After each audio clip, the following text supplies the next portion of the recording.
So let's look at this problem related to control. It's on page 66 of your textbook. In this problem, we have A and B for creating NewCo. A is contributing property and is in exchange receiving 50 shares of common voting stock. B is also contributing property and is in exchange receiving 10 shares of non-voting stock. I think it says non-voting preferred shares. Non-voting preferred stock. Okay, so it says in part A that the A and B are unrelated. On January 2nd, A is transferring the property, and on March 2nd, B is transferring property. So this one happens on January 2nd, and this transaction happens on March the 2nd. So the question we are trying to determine in these problems is there going to be control, or is there going to be a good 351 transaction for A and B together, or maybe just A, or maybe just B? So I know we haven't talked about the other requirements, but let's look at them briefly. Are they both contributing property? Yes. Are they both receiving shares? Yes. So the other two requirements, not a problem. We are hinging on control here. Is there going to be control? Well, so what happens here? A is contributing on January 2nd, and B is contributing on March the 2nd. So really, what's the question we want to know here? Are these contributions subject to a single integrated transaction? The facts don't indicate that they are. So if they're not part of a single integrated plan, then each contribution has to be measured for control individually. We basically can't measure A and B combined. We have to measure A, and then we have to measure B. So for A, when A contributes property and receives shares on January 2nd, does A have control of NewCo? Absolutely. A owns 100% of all that there is at that point, right? So for A, this is a good 351 transaction, which means that if A has any built-in gain in the property that she is contributing, which she does, then A will not have to pay taxes on that built-in gain. We'll get more into that aspect of it here in a bit. Now, if we're calculating A separately, then we have to calculate B separately. So at the time of B's contribution on March 2nd, does B own,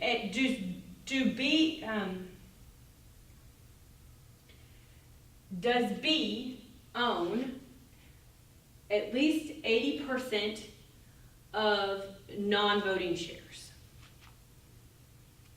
Yes, he does. He actually owns 100% of non-voting shares. He owns all 10 non-voting shares. But remember, the control test is an and test. So both these must be met. Does he own 80% of voting power at the time of his contribution? No, he doesn't. He actually owns 0% of it because A owns all of the voting power. And because we cannot test these two transactions together as one transaction, we are just looking at B. And at the time of B's contribution, he does not own any of the voting stock, or he doesn't have any voting power. So B does not have a good 351 transaction, but A does, because A contributes first. And at the time of A's transaction, A owns all that there is. B isn't in existence yet. A owns 100% of voting, and there aren't any non-voting stock out there yet. But at the time of B's transaction, A is there. We can't ignore what A owns because B contributes later, and B owns 0% of voting power. So B does not have a good 351 transaction. So please know, this is measured basically shareholder by shareholder, okay? So you can have A meets 351, but B doesn't, for the reasons just stated here, okay? Now, let's look at B. Same as B above, except that the transfers by A and B are part of a single integrated plan. So now that means A and B agreed beforehand that they were going to contribute property into NewCo, and it's just going to be a couple months time gap. That's okay, so long as it's part of a single integrated plan. Now both A and B are going to be tested together. Since A and B are tested together, we have one control group that consists of 2 shareholders. All right? So do A and B together own 80% of the voting power? Yes, because A owns 100% of the voting power. So since A and B are considered one control group, because they have one integrated transaction, they own 100% of voting power and they own 100% of non-voting shares. Okay?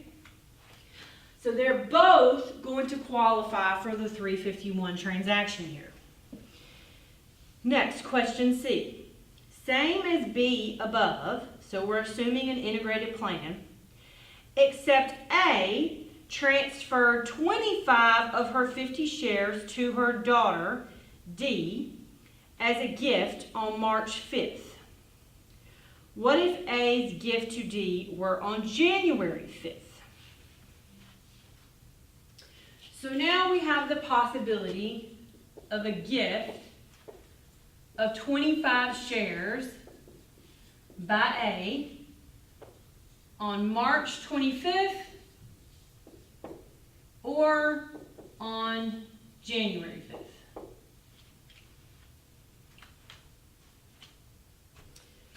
Okay, so let's look at the first possibility. If the gift is made on March 5th, right? Yeah, March 25th, March 5th, whatever.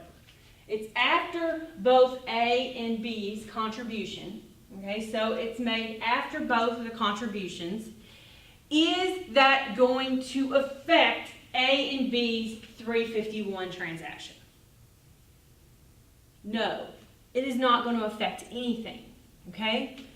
Because A's gift is basically a non-taxable transaction, okay, to her daughter, and it occurred after both A and B had contributed, then it's not going to affect A and B. They're still going to have a good 351 transaction. Now, but what about if the gift was made on March the 5th? Now what?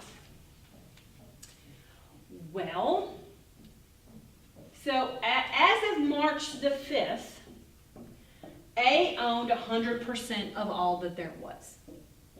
So on January 2nd, when A made the contribution and got property and received everything there was, A is still going to have a good 351 transaction. But what about B? Now we have a problem. Because even if A and B are part of a single integrated transaction, the reality is, by the time B contributes property, into NewCo and receives shares, A does not own 50 shares. A only owns 25 shares. The other 25 are owned by someone who is not in the control group, i.e. A's daughter. Why is the daughter not in the control group? Because she didn't contribute any property, right? So now,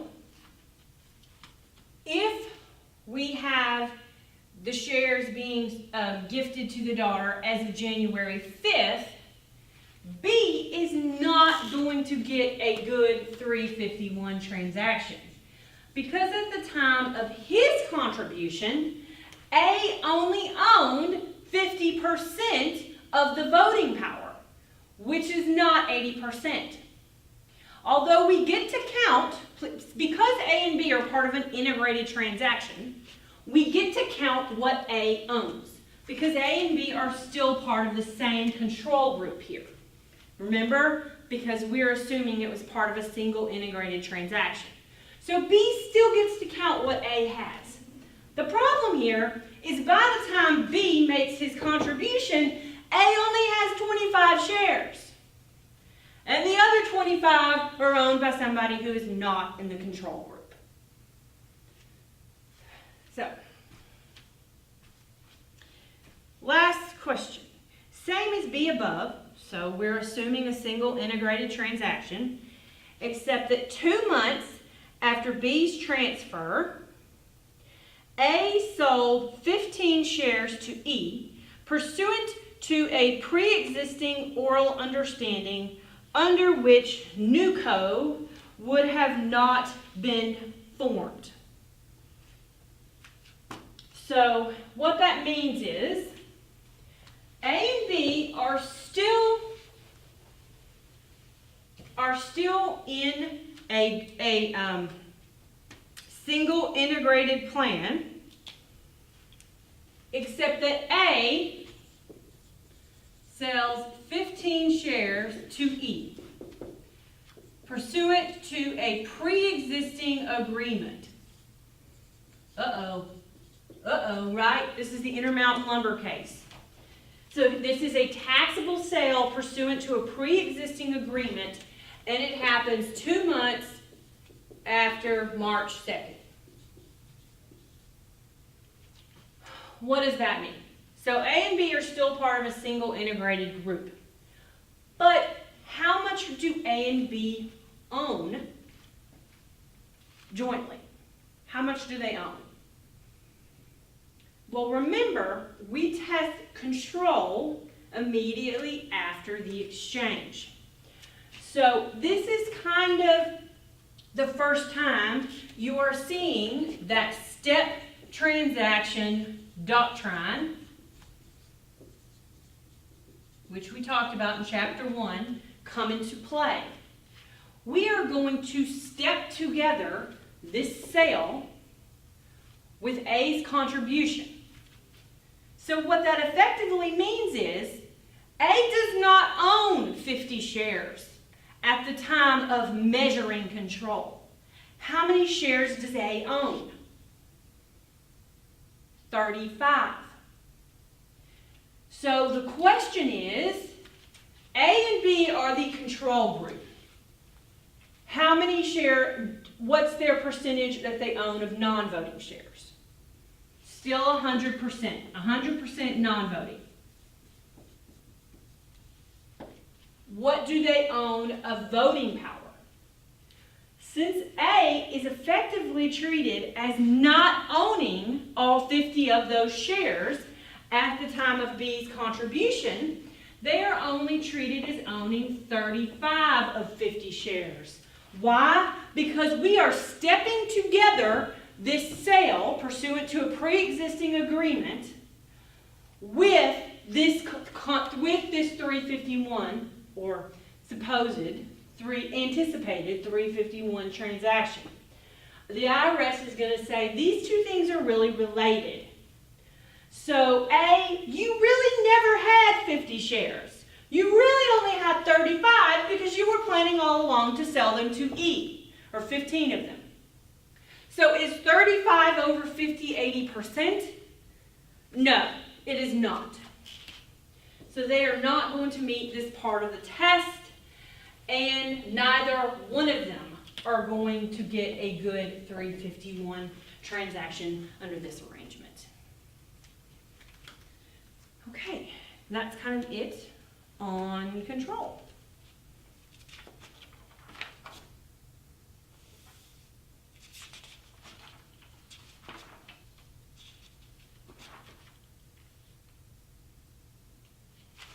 I want to talk about the solely for stock requirement quickly, and then we will move on to the last requirement, which is property. So let's talk about solely for stock. Remember, there are three requirements: contribution of property, solely for stock in the corporation, and 3, control. We just talked about control. Let's talk about the solely for stock requirement. Stock is actually pretty broad. Okay, this is on page 5 of your lecture material. Stock includes pretty much everything, honestly. Very, very broad. The only thing that it does not include is what's called 351G2 stock, also called non-qualified preferred stock. This kind of stock, often abbreviated as non-qualified preferred stock. This type of stock feels a lot more like debt than equity. And if we look at 351G, let's look and see how we determine if stock is 351G stock.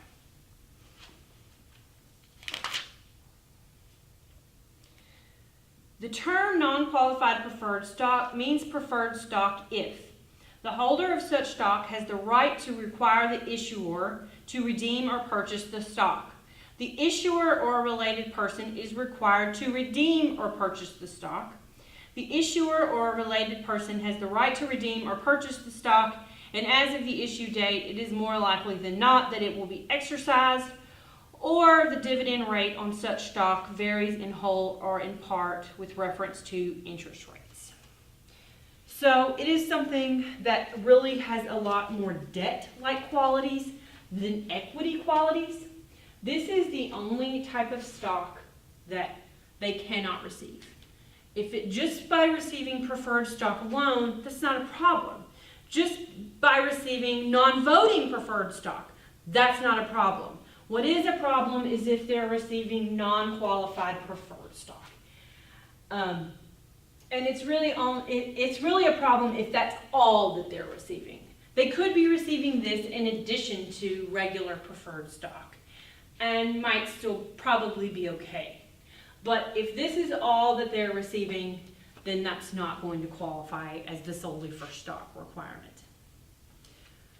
Okay, so we're going to go on to the next video and we're going to talk about the property requirement.